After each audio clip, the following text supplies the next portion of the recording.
Hey guys, today I'm going to be going over all the modifications I've done so far to my Talaria Sting. Hey guys, welcome back to the Talaria Boys YouTube channel. Today we're going to go over a couple of mods that I have done to my bike and some that I would definitely recommend. I'll be sure to leave product descriptions and links to purchase in the video description. To start off, we have the Grit Shift light here, which is their second tier light. They have one that is less expensive, but I think that this one is well worth it. It's only around $50 and has a nice beam. It does have flood LEDs and spot LEDs, which means that it has a fairly long beam and a fairly wide beam. It even has some little reflectors on the side here that shoot a very wide beam out the side. Another mod I did was get these Pro Taper grips. I got them at Grit Shift at the same time I bought the light. Around $20, and they really help pad your hands when you ride. It really helps with the longer rides when you're doing an hour plus of riding. At the same time as doing the light as well, I got this little switch. It's one of their cheaper switches, just on and off. It's been working pretty well. The nice thing about the light and the switch is it's plug and play. If you just take off this cover here, you can just trace the wire from your old headlight back in there, unplug it, plug the new one straight in, and your switch will plug in as well. And then it literally just mounts onto the same bracket right here, and you are good to go. The next modification I did was add this peg brace spacer here from Grit Shift. There's a version 1 and a version 2 depending on what model Talaria Sting you have. Some of the newer models actually even come with this brace. So if you haven't purchased your Talaria yet, go ahead and wait and see if it happens to come with one. My brother just picked up a bike and it did have one.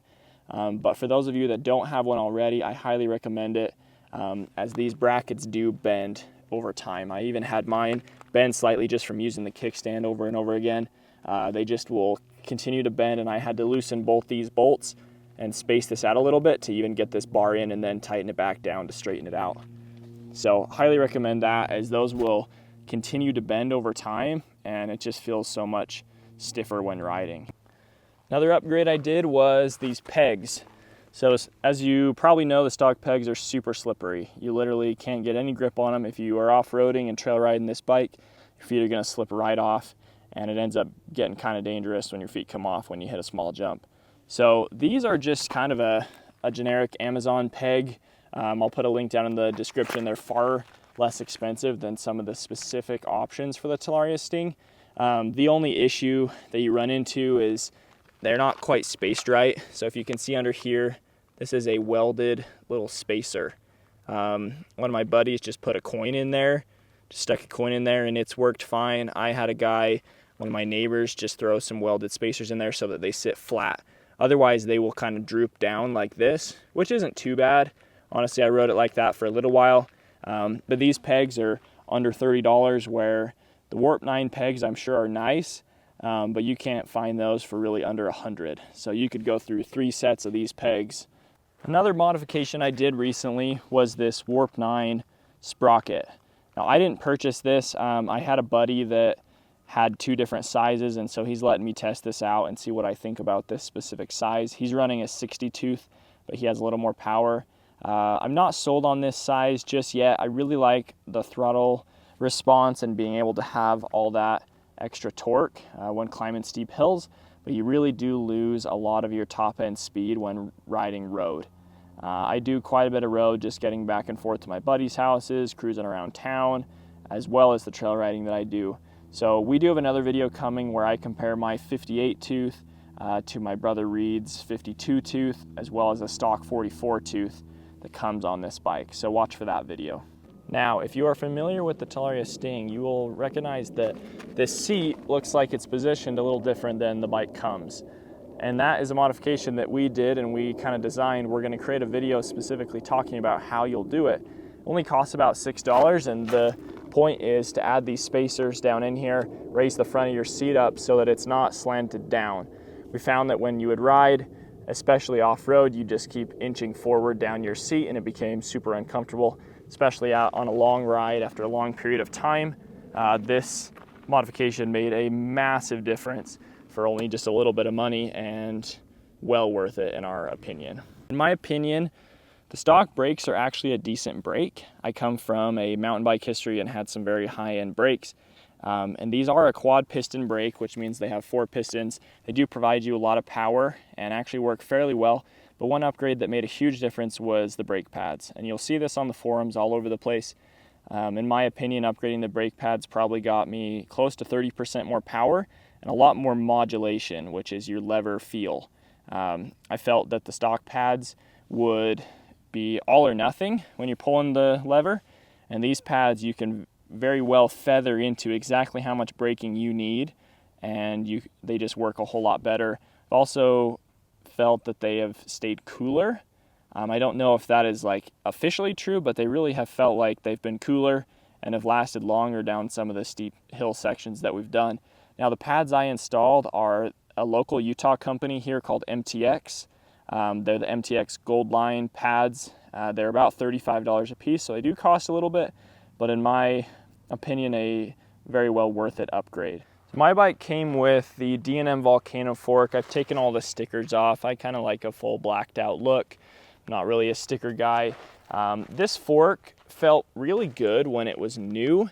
It's obviously a lower tier fork. It's not a $1,500 or $2,000 fork, but it does ride fairly well. However, some of the internals are not made to last. There's some plastic shims and a few other things within the seals that just fail fairly quickly, and I had that happen to me.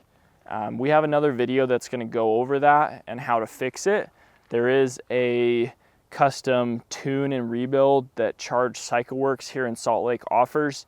You don't have to be local to Salt Lake. You can send your fork into them and they will do the update. I did that on this fork. It's around $340 plus tax, but I've done about 700 trail miles since I got that rebuild, and it still feels far better than stock. Stock, it's a very soft fork. If you're a bigger rider, this fork is going to be extremely soft, but when you do the upgrade, they actually tune it specific to your weight, and they add a different weight spring based on how heavy you are, and it makes a world of difference. You can still then tune your rebound and your preload on your spring, and it has been far, far better. So much so that my brother has done it recently when his fork failed, and we've got another buddy that's about to do the same thing. It's just another option to save some money and keep your fork running a little longer. I think my end goal is to get one of the much higher end forks, as I do plan to ride this bike a lot, but this upgrade has definitely tied me over and kept me happy while I save up money to do that. Well, those are nearly all the upgrades that I've done thus far. A couple of small quick things is I did shim my battery. In my experience, these batteries bounce around and wobble a lot. I've been able to stick some foam in a couple places under here, and on the bottom, and also a piece here on the top. We'll probably do a separate video showing that, as I did have to go through a lot of trial and error to find foam that really was stiff enough yet soft enough to be able to wedge the battery in there securely. I chucked this NV carbon bar on from my mountain bike that I wasn't using. I do have a taller, higher rise bar coming, as this is very low. I do like a low bar, but going downhill, it just hasn't been the best. Hey, so while I was editing the video, I realized I missed a few upgrades. I forgot to talk about this grit shift billet rear suspension linkage. I got this hoping that it would get rid of some of the chatter and the play that the rear suspension has and some of the noise that it makes while you're going downhill. I think it did help a little bit. It's nice in that it does actually preload your shock a little bit, so it extends a couple millimeters up further and puts a little preload on your spring. It does help the rear end feel a little tighter, a little more connected to you as a rider, and less bouncing around. I don't know that I can recommend it. It's $100, it's expensive. If you've got the money to spend, I think it does make a little bit of a difference, but if you're on a budget, it's probably not going to be a night and day upgrade for you. Also wanted just to touch on the upgraded tires that I have. On the rear, I have a Kenda Millville. This is a 70 by 100 by 19 standard size tire to fit the OEM 19-inch wheel. Keep in mind that it's very worn down. I have close to 900 miles on this tire, about half street and half trail, so it's seen a lot of wear. I'm going to Moab this weekend, so I'm going to wear it out a little bit more on all the red rock, and then I'm going to throw another one on. I'm just going to go with the same tire. I really liked it. On the front, I'm rocking a Dunlop MX3. Pretty good tire. I'm pretty happy with it. This was put on at the same time as the rear, so it's got about 900 miles and still has a ton of life left. Other than that, I've been very happy with the bike. It's done about 1,200 miles, which is more than most people with the Talaria Sting. I ride it a lot. I've only had it for roughly 2 months and have probably put half those miles on in street, half those miles on in dirt, and like to push it as hard as I can. I do have a long list of modifications that I'm going to continue to do to this bike, and I think it will be a fun process along the way.